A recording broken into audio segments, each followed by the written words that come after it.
ګرانو عزتمندو مسلمانانو وروڼو،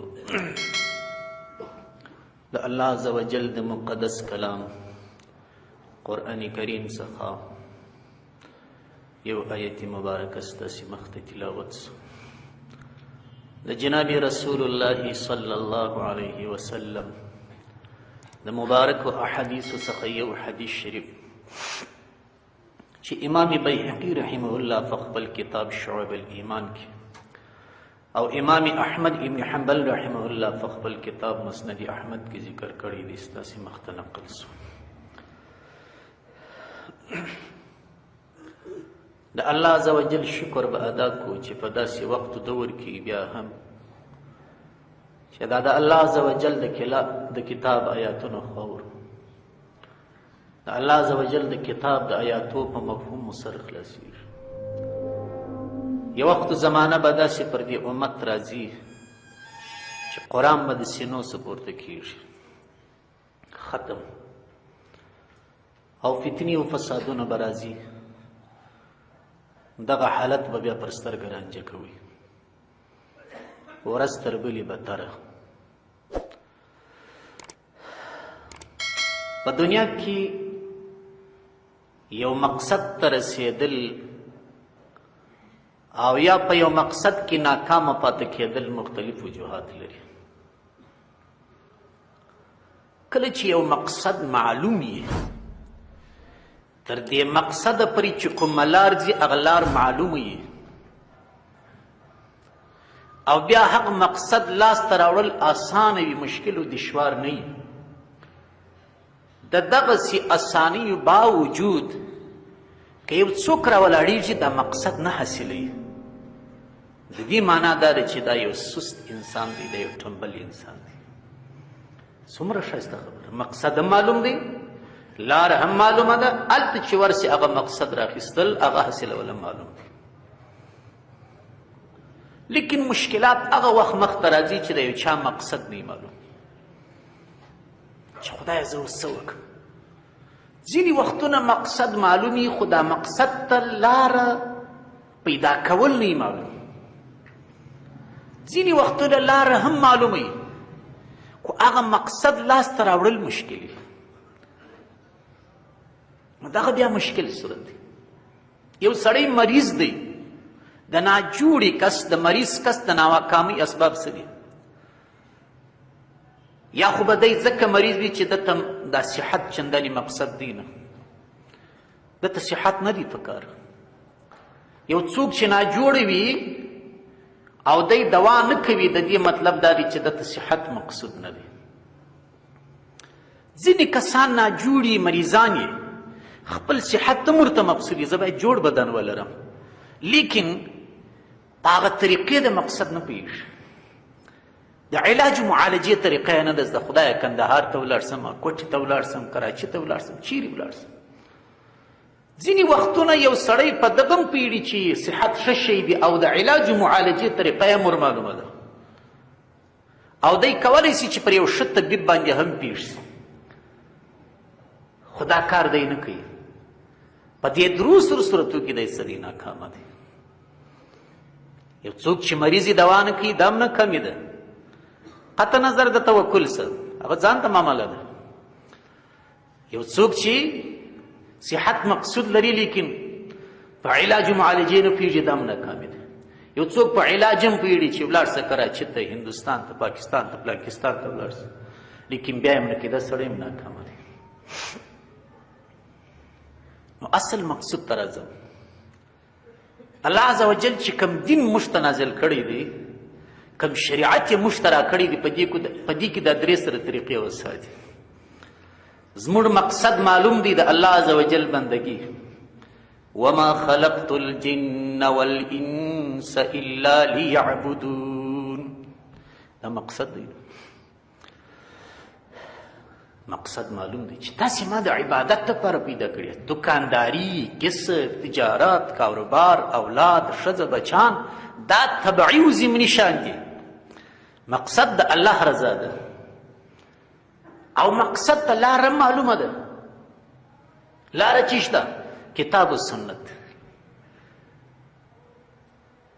ترکت فیکم امرین، نبی کریم علیه السلام چې کله وفات کېدی د دنیا سې پرده کول د الله عز وجل سره یې وصال اختیاروي، ول ما په تاسې کې دوه شیان پرېښي دي، خپل منهج، خپل لاره، خپله تګلاره، خپل منشور، دغه دوه شیان وګرځوي. نن چې مسلمانانو دې دوو شیانو ته شاور وګرځول، دوی ذلیله شول. یهود په نړۍ کې هغه قوم دی چې الله عز وجل مبعوث قوم ورته ویلی دی. اهدنا الصراط المستقیم، خدایه موږ ته لار وښیه سیده. صراط الذین انعمت علیهم، د هغه کسانو لار خدایه موږ ته په لاس راکړي چې تا انعام و احسان پر کړی دی. من النبیین والصدیقین والشهداء والصالحین، دا صالحینو غټ پلان دی چې موږ په صالحینو پسې ځو. حضرت داود علیه السلام او حضرت سلیمان علیه السلام څومره پاچهي الله عز وجل ورکړې. سلیمان علیه السلام ته هغه نعمت الله عز وجل ورکړی و چې بیا وروسته چاته نه دی ورکړی. په جزي فضیلت سره وایي، کلي فضیلت نه حاصلېږي. د نبي کریم علیه السلام په مقابل کې ټول انبیا علیهم الصلاة والسلام څه دي؟ دی افضل دی، هغه مفضل دی. دی سید الانبیا دی. دا خو درجې دي. تلک الرسل فضلنا بعضهم على بعض. دا خو انبیا علیهم السلام دي. ځینې مو لوړ جوړ کړي دي، ځینې مو یو بل ته نسبت کښته جوړ. نو دا د صالحینو مرتبه نه ده؟ دا ډېر، یعنی انبیا علیهم الصلاة والسلام هغه انسانان دي چې دوی لا د دې څه نه وو مستغنیان. حضرت سلیمان علیه السلام چې خپل شان و شوکت ته وکتل چې جنات زما په خدمت کې دي، انسانان زما په خدمت کې دي، وحوش و طیور و مرغان و خزندې زما په خدمت کې دي، آسان زما په خدمت کې، فوج زما په خدمت کې دي، هوا زما په خدمت کې ده. سیول ربی اوزعنی ان اشکر نعمتک التي انعمت علی وعلى والدی. ای الله ما ته توفیق راکړي چې زه شکر د دغه نعمت ادا کړم چې ما ته دې کړي، پر ما دې کړي دي چې پاچاهۍ مې. سلیمان علیه السلام ام نبي و ام پاچا و. وایي علما سیاست نشي کولی. سیاست زده کړي د علماو سره. د بني اسرائیلو انبیا چې وو، كانت تسوسهم الانبیاء، د هغوی سیاست انبیاو علیهم الصلاة والسلام کوي. نن سبا خلک دا مروج سیاست ته ګوري چې درواغ، ټګي، غلا، فساد، غصب. نو بیا وایي علما دي الله پاک د دې سیاست ته وساتي. سیاست ولې؟ كانت انبیاء بني اسرائیل تسوسهم، كانت بنو اسرائیل تسوسهم الانبیاء. د بني اسرائیلو سیاست، سیاسی چارې، واګ و اقتدار چې هغه د انبیاو په لاس. کلما هلک نبی خلف بعد داسې الفاظ راځي چې هر نبي د زمانې به وفات سو، بل نبي به راغلی. علماو سیاست خو د هغه دی چې غلا یې وکړه بس لاس یې ورته پرې کړه. دغه د علماو سیاست دی. علماو سیاست ولې؟ دا د قرآن سیاست دی. اختطاف یې وکړي، په دار یې وځړوي، زنا یې وکړه، واده والا و رجم و سنګسار یې کړه، بې واده والا و سل درې غړي، لیواطت یې وکړي، ډېرې دي حیوي العیاذ بالله. سزا ورکړه، د غره سره شه ورکړه. په سونو بچان دي زما او ستا په ملک، نن پر رسنۍ باندې خبرې را روانې دي چې د دې سره داسې عمل سوی دی. مدیر صاحب دا ورسره کړي دي، پلانکي صاحب دا ورسره کړي دي، پلانکي صاحب دا ورسره کړي دي. سړی په شرمېږي په دا باندې شر. مقصد څه دی زموږ ستاسې؟ مقصد معلوم دی. نو چیرې ولاړم؟ ربي اوزعني ان اشكر نعمتك التي انعمت علي وعلى والدي. پر ما چې کوم احسان کړی دی، زما پر مور او پلار چې کوم احسان کړی دی، وان اعمل صالحا ترضاه. ای الله ما ته د داسې عمل توفیق راکړه چې ته په خوشحاله کېږې. وادخلني برحمتك في عبادك الصالحين. دا به ځای مې نکته وه. سلیمان علیه السلام څه فرمایي؟ خدایه ما په خپل رحمت سره په نیکانو بندګانو کې راولې. خدایه ما په خپل رحمت و شفقت و توفیق سره په نیکانو بندګانو کې راولې. صالحین جوړ سي، صالحین جوړ سي، الله عز وجل فرمایي. نو یهود څوک دي؟ یهود په ټوله نړۍ کې الله عز وجل ته مبغوض انسانان دي. غیر المغضوب علیهم. خدایه د هغه چا لار موږ ته مه رسوئ چې ستا غضب پر سوی. تفاسیرو ته ولاړ سي، وهم الیهود. وهم اليهود. د المغضوب علیهم تفسیر په یهودو راغلی دی. ولضالین خدای مشته د ګمراهانو لار مشه. وهم النصارى یهود ولی مبغوث ول؟ پوښتنه وکړه ولی یهود ته خدای په قهر اخته سول؟ فنبذوه وراء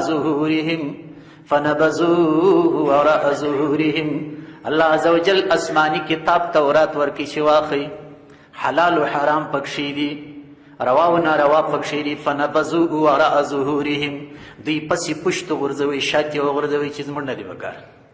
مړ قرآن و سنت نه غواړو، مړ د لاډ میکالي قانون غواړو.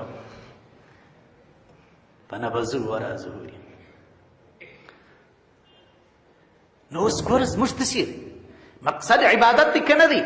لاره چشته، طریق و مقصد ته چشته کتاب و سنت. خدا نخواسته که موږ کتاب و سنت شاته غورځوو، د الله عز وجل حکمونه نه عملي کوو، د نبي کریم علیه السلام سنتونه مو تر رواجونو قربان کړل، نو فنبذوه وراء ظهورهم. نو بیا په عمل کې زموږ د یهودو څه فرق وسو؟ دا چی سول؟ دا طریق سو. نو مقصد واضح دی، لارم معلومه دی چې کتاب و سنت دی، او عمل هم اسانه دی.